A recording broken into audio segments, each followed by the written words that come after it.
$1 নোটের দিকে যদি ভালো করে তাকান তবে পেছনের পিঠে দেখতে পাবেন একটি পিরামিড, আর তার মাথায় জ্বলজ্বল করছে একটি চোখ, দ্য অল সিং আই বা সর্বদর্শী চোখ।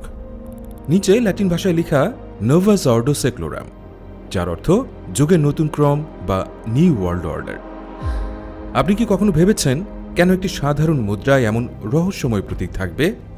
ইন্টারনেটের আনাচে কানাচে, মিউজিক ভিডিওতে কিংবা হলিউডের সিনেমায় বারবার ঘুরে ফিরে আসে এই ত্রিভুজ আর চোখের চিহ্ন। অনেকেই বলেন এক ছায়া সরকার বা শ্যাডো গভর্নমেন্ট আড়াল থেকে পুরো পৃথিবী নিয়ন্ত্রণ করছে। আমেরিকার প্রেসিডেন্ট নির্বাচন থেকে শুরু করে মধ্যপ্রাচ্যের যুদ্ধ, শেয়ার বাজারের ধস থেকে শুরু করে মহামারীর প্রাদুর্ভাব, সবকিছুর পেছনে নাকি কলকাঠি নাড়ছে এই একটি গোপন সংস্থা, যাদের নাম দ্য ইলুমিনাতি। কিন্তু কারা এরা? তারা কি শয়তানের উপাসক নাকি অন্য কিছু? 1776 সালে জার্মানির এক অন্ধকার ঘরে বসে যে সংগঠনটি তৈরি হয়েছিল তা কি আজও বেঁচে আছে? বিয়ন্সে, জে-জি কিংবা লেডি গাগা এরা কি আসলে এই দলের সদস্য, নাকি ইলুমিনাতি কেবলই আমাদের কল্পনার তৈরি এক জুজুবুড়ি?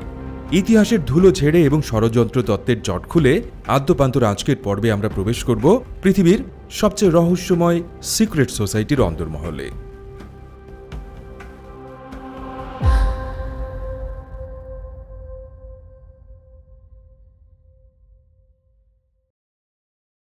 পয়লা মে 1776, বাভারিয়ার ইনগোলস্টাড, যা বর্তমানে জার্মানির অংশ। দিনটি ছিল মে দিবস। আটলান্টিক মহাসাগরের ওপারে তখন এক বিশাল তোলপাড় চলছে। আমেরিকার 13টি কলোনি ব্রিটিশদের বিরুদ্ধে স্বাধীনতার ঘোষণা দেওয়ার প্রস্তুতি নিচ্ছে। সারা বিশ্বের নজর তখন আমেরিকার দিকে, কিন্তু ঠিক সেই সময়েই ইউরোপের এক অন্ধকার ঘরে সবার চোখের আড়ালে জন্ম নিচ্ছিল এমন এক শক্তি যা আমেরিকার বিপ্লবের চেয়েও গভীর এবং দীর্ঘস্থায়ী প্রভাব ফেলার স্বপ্ন দেখছিল। স্থানটি বাভারিয়ার ছোট্ট বিশ্ববিদ্যালয় শহর ইনগোলস্টাড। গভীর রাত। একটি বদ্ধ ঘরে মোমবাতির টিমটিমে আলোয় বসে আছেন মাত্র 5 জন ব্যক্তি। তাদের মাঝখানে যিনি বসে আছেন তার বয়স মাত্র 28 বছর। চোখে মুখে অসাধারণ মেধার দীপ্তি, কিন্তু দৃষ্টিতে এক ধরনের চাপা ক্ষোভ এবং উচ্চাভিলাষ। তার নাম অ্যাডাম উইশপট, ইনগোলস্টাড ইউনিভার্সিটির ক্যানন ল বা ধর্মীয় আইনের সর্বকনিষ্ঠ অধ্যাপক। সেই রাতে উইশপট এবং তার 4 জন ছাত্র মিলে একটি শপথ নেন। তারা একটি গোপন চুক্তি সই করেন।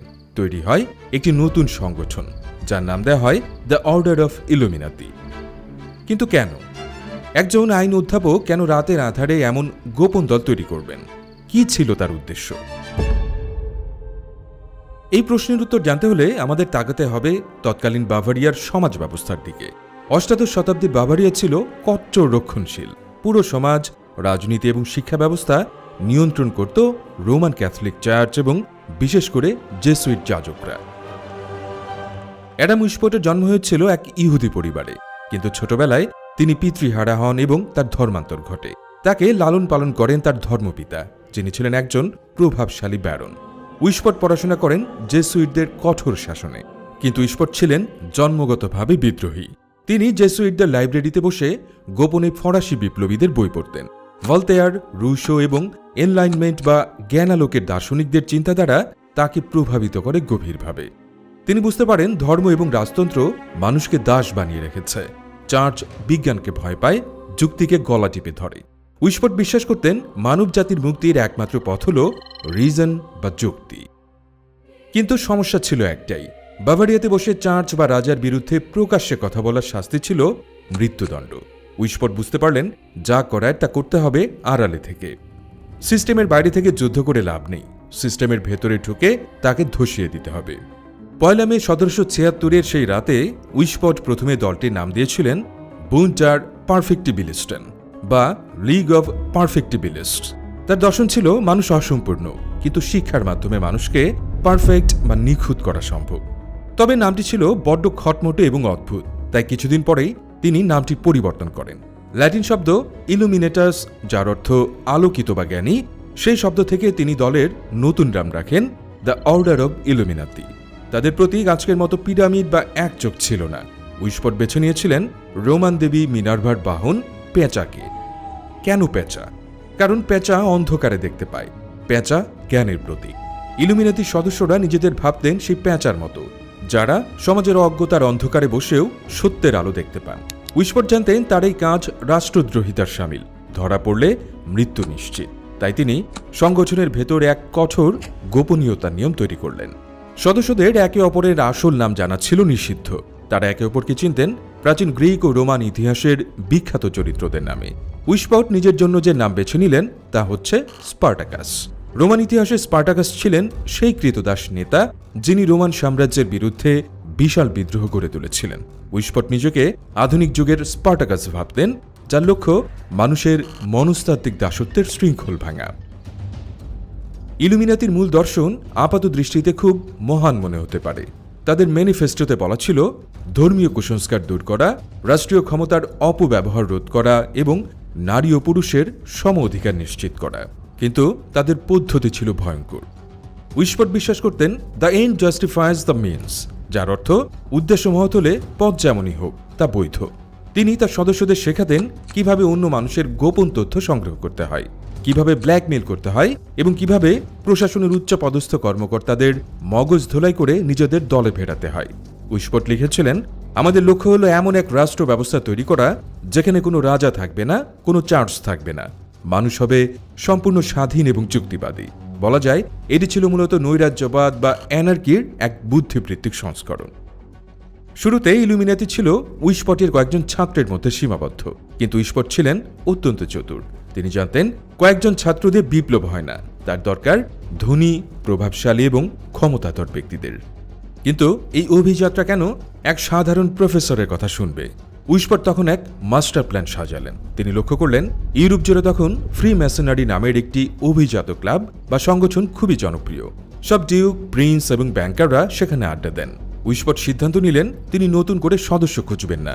তিনি ফ্রি ম্যাসনদের লজ বা শাখাগুলোতে অনুপ্রবেশ করবেন এবং তাদের ভেতর থেকে যোগ্য লোকদের হাইজ্যাক করে ইলুমিনাতিতে নিয়ে আসবেন। 1777 সালে তিনি মিউনিখের একটি ফ্রি ম্যাসন লজে যোগ দেন। সেখান থেকে শুরু হয় ইলুমিনাতির আসল খেলা, যা পরবর্তী কয়েক বছরের মধ্যে ইউরোপের রাজদরবারগুলোকে কাঁপিয়ে দেবে। 1776 সালে সেই রাতে বাভারিয়ার জঙ্গলে যে আগুনের স্ফুলিঙ্গ জ্বলেছিল তা তখন কেউ দেখতে পায়নি। উইসপট এবং তার 4 জন সঙ্গী তখনও জানতেন না যে তাদের এই গোপন বৈঠকটি একদিন ইতিহাসের সবচেয়ে বড় ষড়যন্ত্র তত্ত্বের জন্ম দেবে। তারা ভাবছিলেন তারা পৃথিবীকে মুক্ত করছেন, কিন্তু বাস্তবে তারা এমন এক গোলক ধাঁধা তৈরি করছিলেন যেখানে সত্য আর মিথ্যার পার্থক্য করা অসম্ভব। কিভাবে একজন সাধারণ আইনের অধ্যাপক ইউরোপের সবচেয়ে শক্তিশালী গুপ্তচর নেটওয়ার্ক গড়ে তুললেন এবং কিভাবে ব্যারন ভান নিগ নামের এক কূটনীতিকের আগমনে ইলুমিনাতি আন্তর্জাতিক রূপ নিল।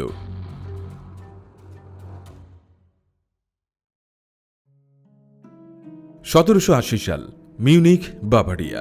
ইলুমিনাতি প্রতিষ্ঠার 4 বছর পার হয়ে গেছে, কিন্তু অ্যাডাম উইসপটের স্বপ্ন তখনও খুব ধীর গতিতে এগোচ্ছিল। তার সংগঠনের সদস্য সংখ্যা তখনও মাত্র হাতে গোনা কয়েক ডজন, এবং তাদের বেশিরভাগই উইসপটের নিজের ছাত্র, যাদের পকেটে টাকা নেই, সমাজে প্রভাব নেই এবং রাজনীতিতে কোনো ক্ষমতা নেই। উইসপট বুঝতে পারলেন ছাত্রদের নিয়ে চায়ের টেবিলে বিপ্লব করা যায়, কিন্তু রাষ্ট্র দখল করা যায় না। তার দরকার এমন লোক যাদের কথার দাম আছে, যাদের হাতের ইশারায় আইন বদলায়, যাদের সিন্ধুকে অঢেল সম্পদ আছে। কিন্তু একজন সামান্য অধ্যাপক হয়ে তিনি কিভাবে ডিউক, ব্যারন বা ব্যাংকারদের কাছে পৌঁছাবেন? উইসপট তখন এক ভয়ানক এবং অত্যন্ত চতুর পরিকল্পনা করলেন। তিনি সিদ্ধান্ত নিলেন তিনি নতুন করে কোনো দুর্গ তৈরি করবেন না, বরং তিনি অন্যের দুর্গের চাবি চুরি করবেন। তার টার্গেট হল ফ্রি ম্যাসনারি। অষ্টাদশ শতাব্দীতে ফ্রি ম্যাসনারি ছিল ইউরোপের এলিট বা অভিজাতদের সবচেয়ে বড় সোশ্যাল নেটওয়ার্ক। ডাক্তার, আইনজীবী, রাজপুত্র এবং বুদ্ধিজীবীরা ফ্রি ম্যাসন লজগুলোতে নিয়মিত আড্ডা দিতেন। সেখানে তারা গোপন প্রতীক ব্যবহার করতেন। উইসপট তার অনুসারীদের নির্দেশ দিলেন, ফ্রি ম্যাসন লজগুলোতে যোগ দাও, তাদের বিশ্বাস অর্জন করো, তারপর যারা সবচেয়ে মেধাবী এবং প্রভাবশালী তাদের গোপনে আমাদের দলে নিয়ে এসো। এটা ছিল ইতিহাসের অন্যতম সেরা কর্পোরেট টেক ওভার বা অনুপ্রবেশের ঘটনা।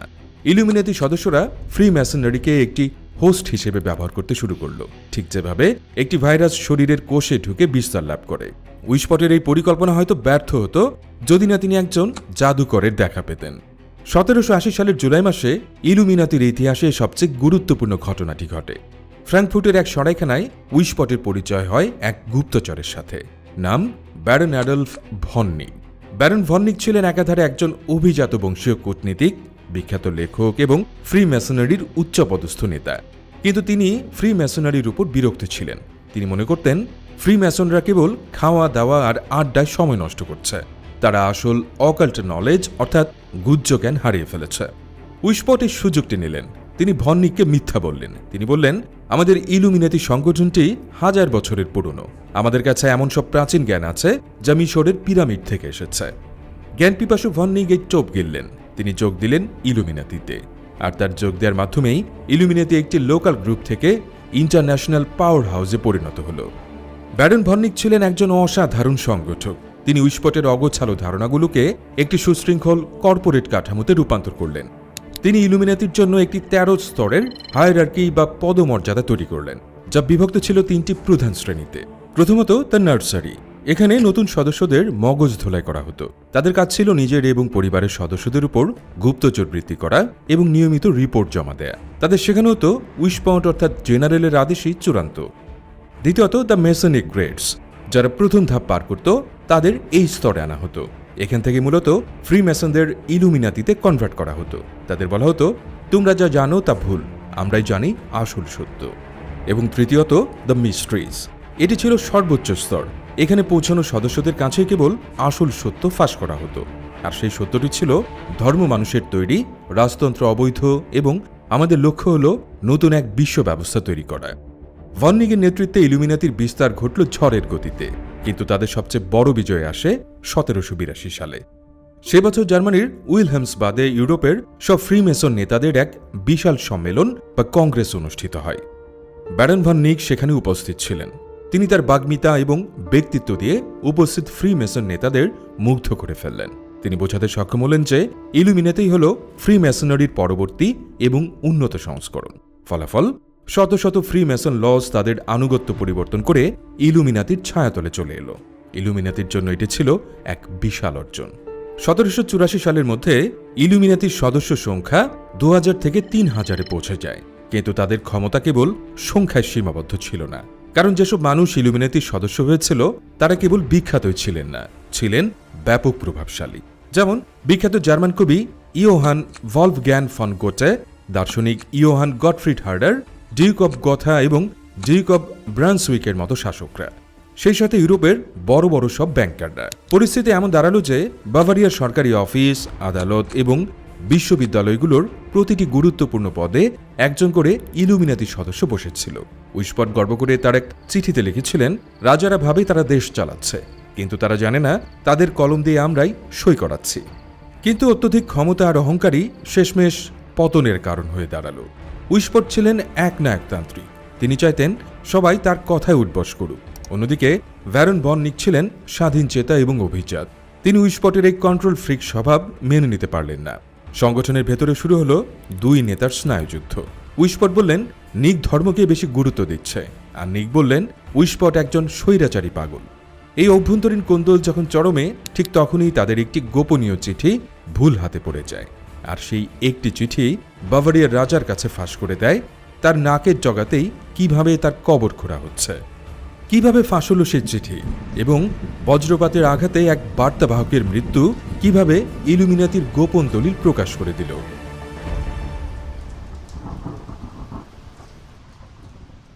জুলাই 1785, রাটিসবান, বর্তমান জার্মানির রেগেন্সবার্গ। আকাশে তখন দুর্যোগের ঘনঘটা। কালো মেঘে ঢেকে গেছে বাভারিয়ার আকাশ। একটু পরপরই বিকট শব্দে বজ্রপাত হচ্ছে। মুষলধারে বৃষ্টিতে রাস্তাঘাট জনশূন্য। ঠিক এমন এক ঝড়ো রাতে জোহান জ্যাকব ল্যাঞ্জ নামের এক ব্যক্তি ঘোড়ায় চড়ে জরুরি কাজে যাচ্ছিলেন।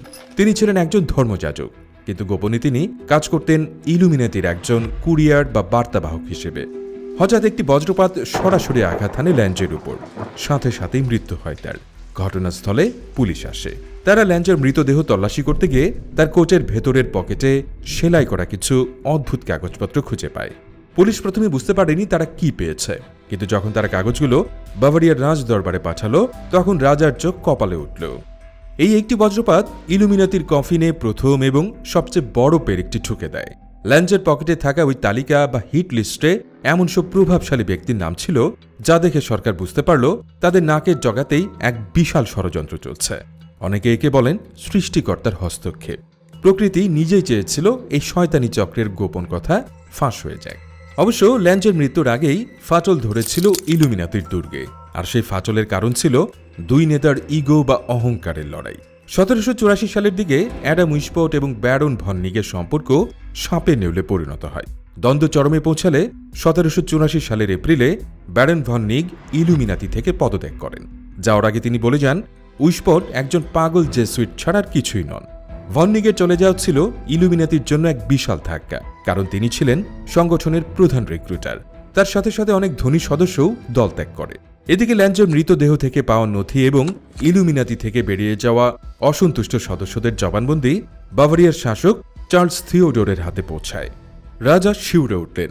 তিনি দেখলেন তার নিজের সভাসদ, নিজের উপদেষ্টা, এমনকি তার পরিবারের লোকজনও এই গোপন দলের সদস্য। তিনি বুঝতে পারলেন এটি কোনো সাধারণ ক্লাব নয়, এটি দারুণ প্রভাবশালী এক সংগঠন। 22 জুন 1784 রাজা প্রথম ডিক্রি বা আদেশ জারি করলেন, বাভারিয়ায় সব ধরনের সিক্রেট সোসাইটি নিষিদ্ধ। এরপর 1785 সালের 2 মার্চ দ্বিতীয় ডিক্রিতে সরাসরি ইলুমিনাতির নাম উল্লেখ করে তাদের সম্পত্তি বাজেয়াপ্ত করার নির্দেশ দেওয়া হলো। শুরু হলো পুলিশের চিরুনি অভিযান বা ক্র্যাকডাউন। পুলিশ ইলুমিনাতির অন্যতম শীর্ষ নেতা জেভিয়ার ভন জাওয়াকের বাড়িতে হানা দিল। জাওয়াকের বাড়ি থেকে উদ্ধার করা গোপন নথিগুলো সরকার জনসমক্ষে প্রকাশ করে দেয়। পরিস্থিতি বেগতিক দেখে অ্যাডাম উইসপট বুঝলেন ইনগোলস্টাটে থাকা নিরাপদ নয়। তার মাথার দাম ঘোষণা করা হয়েছে। তাকে যে কোনো মুহূর্তে গ্রেপ্তার করে মৃত্যুদণ্ড দেয়া হবে। 1785 সালের এক অন্ধকার রাতে অ্যাডাম উইসপট তার স্ত্রী এবং সন্তানদের রেখে বাভারিয়া থেকে পালিয়ে যান। তিনি সীমান্ত পার হয়ে আশ্রয় নেন গোথা নামের এক শহরে। সেখানকার ডিউক আর্নেস্ট, যিনি গোপনে ইলুমিনাতির প্রতি সহানুভূতিশীল ছিলেন, তাকে আশ্রয় দেন। উইসপট তার বাকি জীবন অর্থাৎ আরও 40 বছর একজন পলাতক হিসেবে কাটিয়েছেন। তিনি আর কখনো কোনো গোপন সংগঠন তৈরি করার সাহস পাননি। তিনি কেবল বই লিখে নিজেকে নির্দোষ প্রমাণের চেষ্টা করেছেন। 1830 সালে মৃত্যু হয় তার। এদিকে বাভারিয়ার সরকার ইলুমিনাতিকে শেকড় শুদ্ধ উপড়ে ফেলার জন্য 1787 সালে তৃতীয় এবং চূড়ান্ত ডিক্রি জারি করে। ঘোষণা করা হয়, কেউ যদি ইলুমিনাতির সদস্য হিসেবে প্রমাণিত হয় বা নতুন সদস্য সংগ্রহ করে, তবে তার শাস্তি হবে সরাসরি শিরোচ্ছেদ। এই কঠোর আদেশের পর ইলুমিনাতির প্রকাশ্য কার্যক্রম পুরোপুরি বন্ধ হয়ে যায়। সদস্যরা ভয়ে আত্মগোপন করে, নয়তো নাম পাল্টে ফেলে। 1787 সালের পর ইতিহাসের পাতায় অর্ডার অফ ইলুমিনাতির আর কোনো অস্তিত্ব পাওয়া যায় না। কিন্তু ইতিহাসবিদরা একটি অদ্ভুত বিষয় লক্ষ্য করেন। ইলুমিনাতি ধ্বংস হওয়ার মাত্র 2 বছর পর 1789 সালে ফ্রান্সে এক বিশাল বিপ্লব শুরু হয়, ফরাসি বিপ্লব, যেখানে স্লোগান ছিল স্বাধীনতা, সাম্য, মৈত্রী, যা অদ্ভুতভাবে ইলুমিনাতির দর্শনের সাথে মিলে যায়। ষড়যন্ত্র তাত্ত্বিকরা প্রশ্ন তোলেন, উইসপট কি আসলেই পালিয়ে গিয়েছিলেন, নাকি তিনি আড়ালে থেকে তার কার্যক্রম বাভারিয়া থেকে সরিয়ে ফ্রান্সে নিয়ে গিয়েছিলেন? ইলুমিনাতি কি ধ্বংস হয়েছিল, নাকি তারা কেবল তাদের খোলস বদলে নতুন রূপে আবির্ভূত হয়েছিল? 14 জুলাই 1789 ফ্রান্সের প্যারিস। বাভারিয়াতে ইলুমিনাতি নিষিদ্ধ হওয়ার মাত্র 4 বছর পরের ঘটনা। প্যারিসের রাজপথে তখন রক্তের বন্যা। ক্ষুব্ধ জনতা ঐতিহাসিক বাস্তিল দুর্গ ভেঙে চুরমার করে দিচ্ছে। 1000 বছরের পুরনো ফরাসি রাজতন্ত্র তাসের ঘরের মতো ভেঙে পড়ছে। রাজা ষোড়শ লুই এবং রানী মেরি অ্যান্টনেটের গর্দানে নেমে আসছে গিলোটিনের ধারালো ফলা। ইউরোপের রাজারা স্তম্ভিত। তারা ভাবতে পারছিলেন না যে সাধারণ অশিক্ষিত কৃষকরা কিভাবে এমন সুশৃঙ্খল বিপ্লব ঘটাতে পারে। ঠিক এই বিশৃঙ্খলার মাঝেই বাতাসে ভেসে এলো একটি গুঞ্জন। লোকেরা বলাবলি করতে শুরু করলো, এটা সাধারণ মানুষের কাজ নয়, এর পেছনে কোনো অদৃশ্য হাত আছে। কারা এই অদৃশ্য হাত? সবার আঙুল উঠল সেই মৃত বা নিষিদ্ধ ঘোষিত সংগঠনটির দিকে, দ্য ইলুমিনাতি। কিন্তু প্রশ্ন হলো, 1787 সালে যে সংগঠন বাভারিয়াতে ধ্বংস হয়ে গেছে বলে দাবি করা হয়েছিল, তারা 1789 সালে প্যারিসে আগুন জ্বালালো কিভাবে? ফরাসি বিপ্লবের নেতৃত্বে ছিল একটি চরমপন্থী রাজনৈতিক দল, যাদের নাম জ্যাকোবিন ক্লাব। এরাই বিপ্লবের সময় ফ্রান্সে ত্রাসের রাজত্ব কায়েম করেছিল। তাদের নেতা ম্যাক্সিমিলিয়ান রোবেসপিয়ার হাজার হাজার মানুষকে গিলোটিনে ফেলে হত্যা করেছিলেন। ষড়যন্ত্র তাত্ত্বিকরা দাবি করেন, এই জ্যাকোবিনরা আসলে ছিল ইলুমিনাতির ফরাসি সংস্করণ। কারণটা লক্ষ্য করুন। প্রথমত, উইসপটের ইলুমিনাতি এবং জ্যাকোবিন উভয়ের মূল লক্ষ্য ছিল রাজতন্ত্র, চার্চের ধ্বংস এবং যুক্তিবাদী রাষ্ট্রের প্রতিষ্ঠা। তৃতীয়ত, বিপ্লবের অন্যতম নায়ক মিরাবো বাভারিয়াতে থাকাকালীন ইলুমিনাতির সংস্পর্শে এসেছিলেন বলে প্রমাণ পাওয়া যায়। ধারণা করা হয় তিনি ফ্রান্সে ফিরে ইলুমিনাতির মডেল অনুকরণ করেই গোপন বিপ্লবী দল গঠন করেছিলেন। এমনকি ফরাসি বিপ্লবের পর ডিক্লারেশন অফ হিউম্যান রাইটসের যে ছবি প্রকাশ করা হয় তার একদম উপরে আঁকা ছিল দ্য অল সিইং আই বা পিরামিডের মাথায় সে চোখ। এটি কি শুধুই কাকতালীয়, নাকি উইশপটের স্পার্টাকাস মতবাদ প্যারিসের রাস্তায় বাস্তবায়িত হচ্ছিল? 1797 সালে অগাস্টিন বারুয়েল নামের একজন ফরাসি জেসুইট যাজক একটি বই লেখেন, মেমোয়ার্স ইলাস্ট্রেটিং দ্য হিস্ট্রি অব জ্যাকোবিনিজম। বিপ্লবের সময় তিনি ফ্রান্সে ছিলেন এবং নিজের চোখে রাজতন্ত্রের পতন দেখেছিলেন। তিনি বিশ্বাস করতেন এটি শয়তানের কাজ। এই বইয়ে তিনি সরাসরি দাবি করেন ফরাসি বিপ্লব স্বতঃস্ফূর্ত কোনো ঘটনা নয়, এটি ছিল একটি দীর্ঘমেয়াদী এবং সুপরিকল্পিত ষড়যন্ত্র। বাভারিয়ান ইলুমিনাতি, ফ্রি মেসন এবং জ্যাকোবিনরা মিলে একজোট হয়ে এই ঘটনা ঘটিয়েছে। বারুয়েল দাবি করেন উইশপট আড়ালে থেকে পুরো ইউরোপ ধ্বংসের ছক কষছেন। প্রায় একই সময়ে স্কটল্যান্ডে বসে জন রবিনসন নামের এক বিখ্যাত পদার্থবিজ্ঞানী এবং গণিতবিদ আরেকটি বোমা ফাটান। তার বইয়ের নাম proofs of A conspiracy. Robinson দাবি করেন তিনি নিজে একসময় ফ্রি মেসন ছিলেন এবং তিনি দেখেছেন কিভাবে ইলুমিনাতির চরেরা ফ্রি মেসন লজগুলো হাইজ্যাক করেছে। তিনি লেখেন, ইলুমিনাতি ধ্বংস হয়নি, তারা কেবল মাটির নিচে চলে গেছে। তাদের লক্ষ্য এখন সমস্ত ধর্মীয় প্রতিষ্ঠান এবং সরকারকে ধ্বংস করে একটি গ্লোবাল রিপাবলিক বা বিশ্ব সরকার গঠন করা। এই দুটি বই ইউরোপ এবং আমেরিকায় বেস্ট সেলার হয়ে যায়। মানুষ প্রথমবারের মতো কনস্পিরেসি থিওরি বা ষড়যন্ত্র তত্ত্বে বিশ্বাস করতে শুরু করে। তারা ভাবতে শুরু করে আমরা যা দেখছি তা সত্য নয়, সত্য লুকিয়ে আছে পর্দার আড়ালে। 1798 সালে বারুয়েল এবং রবিনসনের বইয়ের প্রভাব আটলান্টিক মহাসাগর পাড়ি দিয়ে পৌঁছে যায় আমেরিকায়। সে বছর আমেরিকায় এক অদ্ভুত আতঙ্ক ছড়িয়ে পড়ে, যা ইতিহাসে দ্য ইলুমিনাতি স্কেয়ার নামে পরিচিত। আমেরিকার রক্ষণশীল যাজকরা প্রচার করতে শুরু করেন যে থমাস জেফারসন এবং তার দল ইলুমিনাতির সদস্য। তারা দাবি করেন জেফারসন আমেরিকায় নাস্তিকতা এবং ফরাসি স্টাইলের বিপ্লব আনতে চান। পরিস্থিতি এতটাই ঘোলাটে হয় যে স্বয়ং জর্জ ওয়াশিংটনকে এই নিয়ে কথা বলতে হয়েছিল। 1798 সালে লেখা এক চিঠিতে ওয়াশিংটন স্বীকার করেন যে তিনি ইলুমিনাতির মতবাদ সম্পর্কে জানেন। তিনি লেখেন, আমি সন্দেহ করি না যে ইলুমিনাতির মতবাদ এবং জ্যাকোবিনদের নীতি আমেরিকায় ছড়িয়ে পড়েছে, কিন্তু আমি বিশ্বাস করি না যে তারা আমাদের সরকারকে উৎখাত করতে সক্ষম। জর্জ ওয়াশিংটনের এই চিঠিটি আজও ষড়যন্ত্রতাত্ত্বিকদের কাছে এক পবিত্র দলিলের মতো। তারা বলেন, দেখুন, খোদ ওয়াশিংটন স্বীকার করেছেন ইলুমিনাতি আছে। কিন্তু আধুনিক ইতিহাসবিদরা কি বলেন? অনেকের মতে অগাস্টিন বারুয়েল এবং জন রবিনসন মূলত স্কেপগোট বা বলির পাঠা খুঁজছিলেন। রাজা এবং চার্চ মেনে নিতে পারছিল না যে সাধারণ অভুক্ত জনগণ তাদের বিরুদ্ধে বিদ্রোহ করেছে, তাই তারা নিজেদের ব্যর্থতা ঢাকার জন্য একটি কাল্পনিক ভিলেন তৈরি করেছিল। তারা বলতে চেয়েছিল জনগণ আমাদের ঘৃণা করে না, ওই শয়তান ইলুমিনাতি তাদের উস্কে দিয়েছে। অর্থাৎ ফরাসি বিপ্লব ছিল ক্ষুধা এবং দারিদ্র্যের ফল, কিন্তু ইলুমিনাতির মিথ সেটিকে এক আন্তর্জাতিক ষড়যন্ত্রের তকমা দিয়ে দেয়।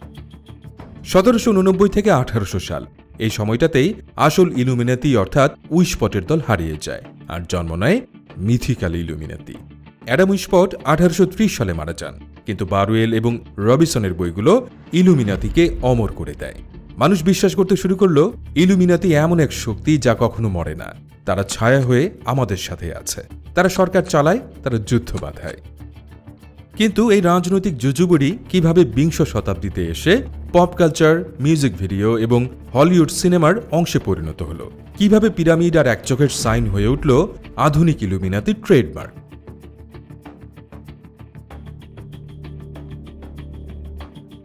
আবারও ফিরে যাওয়া যাক আমেরিকার $1 নোটে। নোটের উল্টো পিঠে রয়েছে একটি অদ্ভুত নকশা, একটি অসমাপ্ত পিরামিড যার 13টি ধাপ। আর পিরামিডের ঠিক উপরে শূন্যে ভাসছে একটি জলজলে চোখ, দ্য অল সিইং আই বা সর্বদর্শী চোখ।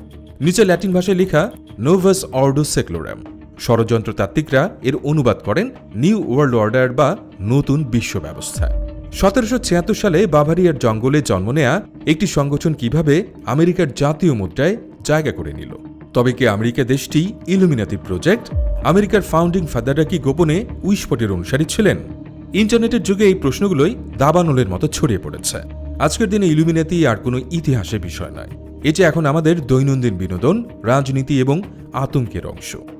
আসুন ডলারের নোটের রহস্যটি আগে ভেদ করা যাক।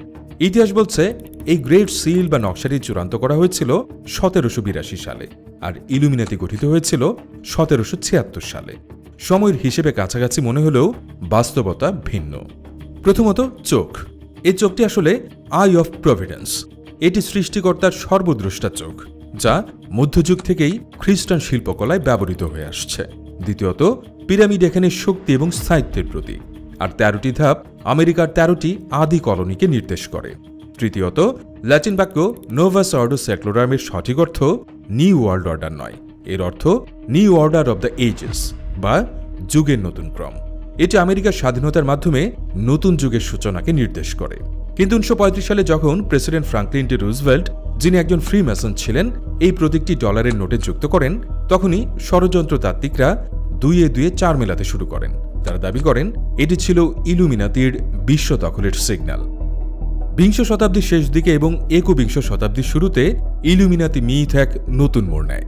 এবারের মঞ্চ হয় হলিউড এবং মিউজিক ইন্ডাস্ট্রি। আপনি নিশ্চয়ই দেখেছেন বিয়ন্সে, জে-জি, লেডি গাগা বা রিয়ানা তাদের মিউজিক ভিডিও বা কনসার্টে হাতের আঙুল দিয়ে একটি ত্রিভুজ বা ডায়মন্ড আকৃতি তৈরি করছেন, কিংবা এক চোখ হাত দিয়ে ঢেকে রাখছেন। ইন্টারনেটের গোয়েন্দারা দাবি করেন জে-জির রক নেশনের সাইন আসলে ইলুমিনাতির পিরামিড। তিনি নাকি শয়তানের কাছে আত্মা বিক্রি করে এই খ্যাতি পেয়েছেন। লেডি গাগার অদ্ভুত সব পোশাক এবং এক চোখ দেখানোর ভঙ্গি ইলুমিনাতির মাইন্ড কন্ট্রোলের প্রতীক। বলা হয় সিআইয়ের গোপন প্রজেক্ট MK আল্ট্রার মাধ্যমে সেলিব্রিটিদের মগজ ধোলাই করে তাদের ইলুমিনাতির পুতুল বানানো হয়েছে। কিন্তু বাস্তবতাটা কি জানেন? এটি হলো বিশুদ্ধ মার্কেটিং। জে-জি বা বিয়ন্সে খুব ভালো করে জানেন যে বিতর্ক বা কন্ট্রোভার্সি বিক্রি হয়। তারা জানেন তারা যদি একটু রহস্যময় আচরণ করেন, তবে মানুষ তাদের নিয়ে কথা বলবে, ইউটিউবে ভিডিও বানাবে, আর দিন শেষে লাভবান হবে তাদেরই ব্র্যান্ড। তারা ইলুমিনাতির সদস্য নন, তারা ইলুমিনাতি মিথকে ট্রল করছেন এবং তা থেকে টাকা কামাচ্ছেন। সেলিব্রিটিদের বাদ দিলে ইলুমিনাতি তত্ত্বের সবচেয়ে ভয়ঙ্কর দিকটি হল নিউ ওয়ার্ল্ড অর্ডার। এই তত্ত্ব অনুযায়ী বিশ্বের শীর্ষ ধনী এবং ক্ষমতাধর ব্যক্তিদের একটি গোপন গ্রুপ আড়াল থেকে পৃথিবীকে নিয়ন্ত্রণ করছে। এদের বলা হয় আধুনিক ইলুমিনাতি। এদের মধ্যে বিল গেটস, রথচাইল্ড পরিবার, রকফেলার পরিবার এবং ব্রিটিশ রাজ পরিবারের নামও রয়েছে। তাদের কথিত এজেন্ডাগুলো শুনলে গায়ের লোম দাঁড়িয়ে যায়। যেমন পৃথিবীর সব দেশের সীমানা মুছে দিয়ে একটি মাত্র সরকার গঠন করা, যা তারা নিয়ন্ত্রণ করবে। তাদের মতে পৃথিবীর সম্পদ সীমিত, তাই কৃত্রিম ভাইরাস, মহামারী বা টিকার মাধ্যমে পৃথিবীর জনসংখ্যা কমিয়ে 500 মিলিয়নে নামিয়ে আনতে হবে। জর্জিয়া গাইডস্টোনস নামক একটি মনুমেন্টে এই কথাটি খোদাই করা ছিল, যা এই তত্ত্বের আগুনে ঘি ঢেলেছে। এছাড়া সব কাগজে টাকা বাতিল করে ডিজিটাল কারেন্সি চালু করা, যাতে তারা প্রতিটি মানুষের প্রতিটি লেনদেন ট্র্যাক করতে পারে। সুইজারল্যান্ডের দাভোস শহরে অনুষ্ঠিত ওয়ার্ল্ড ইকোনমিক ফোরাম বা বিল্ডারবার্গ গ্রুপের গোপন মিটিংগুলোকে তাত্ত্বিকরা এই নিউ ওয়ার্ল্ড অর্ডারের আঁতুড়ঘর বলে মনে করেন। এখন সবচেয়ে বড় প্রশ্ন, ইলুমিনাতি কি আজও সক্রিয়? তারা কি আসলে বিশ্ব নিয়ন্ত্রণ করে? উত্তর হল না এবং হ্যাঁ। না হওয়ার কারণ 1776 সালের সেই বাভারিয়ান ইলুমিনাতি এবং অ্যাডাম উইসপটের সংগঠন অনেক আগেই ধ্বংস হয়ে গেছে। শয়তানের পূজা করা কোনো আলখেল্লা পড়া গোপন দল মাটির নিচে বসে বিশ্ব চালাচ্ছে না। আর হ্যাঁ হওয়ার কারণ পৃথিবীতে গ্লোবাল এলিট বা একটি ধনিক শ্রেণী আসলেই আছে। তারা আসলেই দাভোসে মিটিং করে, তারা আসলেই লবিং করে তাদের ব্যবসার সুবিধার্থে দেশের আইন পরিবর্তন করে। তারা তেলের দাম, ওষুধের দাম বা যুদ্ধের নীতি নির্ধারণে প্রভাব ফেলে। কিন্তু একে ইলুমিনাতি বলাটা ভুল হবে। এর আসল নাম আনচেকড ক্যাপিটালিজম, অর্থাৎ অনিয়ন্ত্রিত পুঁজিবাদ এবং ভূরাজনীতি। তারা শয়তানের উপাসনা করে না, তারা উপাসনা করে ক্ষমতার এবং টাকার। তাদের কোনো গোপন এজেন্ডা নেই, তাদের এজেন্ডা খুবই পরিষ্কার, আরও সম্পদ, আরও ক্ষমতা। তাহলে মানুষ কেন ইলুমিনাতি নিয়ে এত মাতামাতি করে? মনস্তাত্ত্বিকরা বলেন পৃথিবীটা খুব বিশৃঙ্খল বা ক্যাওটিক। এখানে হুট করে একটা ভাইরাস এসে লাখ লাখ মানুষ মেরে ফেলে, হুট করে শেয়ার বাজার ধসে পড়ে। মানুষের মন এই আকস্মিকতা বা র্যান্ডমনেস মেনে নিতে পারে না। মানুষ বিশ্বাস করতে চায় যে কেউ না কেউ নিশ্চয়ই স্টিয়ারিং হুইলে বসে আছে, হোক না সে শয়তান, তবুও তো একজন চালক আছে। চালক থাকলে মনে হয় পরিস্থিতির উপর কারো না কারো নিয়ন্ত্রণ আছে। ইলুমিনাতি হলো আমাদের সেই মনস্তাত্ত্বিক সান্ত্বনা, যা আমাদের এই বিশৃঙ্খল পৃথিবীতে একটি কাল্পনিক শৃঙ্খলার গল্প শোনায়। এটি আমাদের ব্যর্থতা, আমাদের দারিদ্র্য এবং আমাদের অসহায়ত্বের জন্য কাউকে দায়ী করার সুযোগ করে দেয়। অ্যাডাম উইসপট মারা গেছেন প্রায় 200 বছর আগে। তার সেই দলটি ইতিহাসের আস্থা করে হারিয়ে গেছে, কিন্তু তিনি যে আইডিয়া বা ধারণা রেখে গেছেন তা আজও অমর। যতদিন পৃথিবীতে বৈষম্য থাকবে, যতদিন গুটি কয়েক মানুষের হাতে পৃথিবীর অধিকাংশ সম্পদ থাকবে এবং যতদিন সাধারণ মানুষ তাদের ভাগ্য নিয়ে অসহায় বোধ করবে, ততদিন ইলুমিনাতির মিথ বেঁচে থাকবে। পিরামিডের ওপরের চোখটি হয়তো আমাদের দেখছে না, কিন্তু আমরা সেই চোখের দিকে তাকিয়েই আমাদের নিজেদের ভয়ের প্রতিফলন দেখছি।